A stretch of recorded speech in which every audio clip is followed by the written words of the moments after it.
பொது இடங்கள்ல எச்சில் துப்புறீங்களா? பொது இடங்கள்ல புகைப்பிடிக்கிறீங்களா?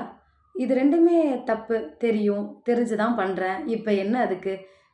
பொது இடங்கள்ல எச்சில் துப்புவதும், பொது இடங்கள்ல புகைப்பிடிப்பதும் தவறு அப்படிங்கிறது மட்டும் இல்ல, தண்டிக்கப்படக்கூடிய குற்றமும் கூட. கொரோனா வந்தப்போ நம்ம எல்லாருக்குமே தெரியும்.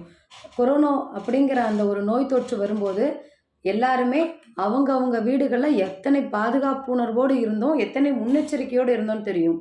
வீடுகள்ல மட்டும் இல்ல, நாட்டிலயும் அப்படிதான். நம்ம வெளியில ஒரு இடங்களுக்கு போறோம்னா, முகமூடி இல்லாம நம்மால போக முடியல. ஒரு முகம் பார்த்து நம்மால் பேச முடியல. அப்படிங்கிற வருத்தம் எல்லாருக்கும் இருந்துச்சு. இனியும் அந்த வருத்தம் வரக்கூடாது. இனி இந்த மாரியான ஒரு நிலைமை வரக்கூடாதுன்னு நெனச்சா, முடிந்த வரைக்கும் பொது வெளிகள சுத்தமா வச்சுக்கணும். அப்படிங்கிறது தான் நான் இன்னைக்கு சொல்லணும்னு நெனச்சேன். சரி, கொரோனாக்கு முன்னாடி வேற எந்த சட்டமும் இல்லையா?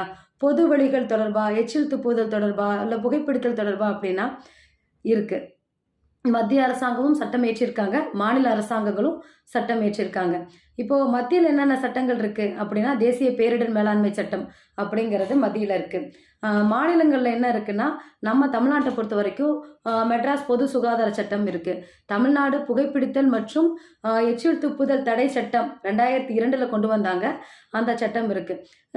இப்போ இந்த சட்டங்கள்னால அவங்களுக்கு என்ன விதமான தண்டனைகள் கிடைக்கும் அப்படின்னா, ஒருத்தர் பொது இடங்கள்ல புகைப்பிடிக்கிறாரு அல்லது எச்சில் துப்புறாருன்னா ரூ. 500 வரைக்கும் அவர் மீது அபராதம் விதிக்கப்படலாம். இது முதல் தடவையா இருந்தா.